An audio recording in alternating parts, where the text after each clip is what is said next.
equals does your device need fixing? We offer a free diagnosis. We pick up and deliver right to your door, no calls or travel needed. We send you a quote before repairing, and only go ahead if you approve it. Easy, transparent, and professional. Link in description.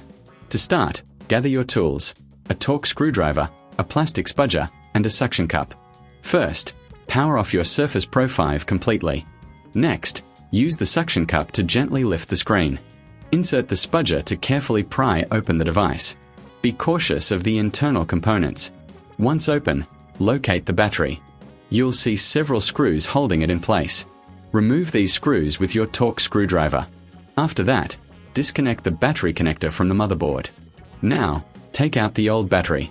Before installing the new one, clean the internal area to ensure optimal performance. Place the new battery in, reconnect the connector, and secure it with screws. Close the device carefully, ensuring everything fits snugly. Remember, if you need help, we offer professional diagnosis without obligation. Plus, enjoy pickup and delivery at your home. No calls, no travel, just convenience. Finally, get a quote before repair to know your costs upfront. Your Surface Pro 5 is now ready for use with a fresh battery. Does your device need fixing? We offer a free diagnosis. We pick up and deliver right to your door, no calls or travel needed. We send you a quote before repairing, and only go ahead if you approve it. Easy, transparent, and professional. Link in description.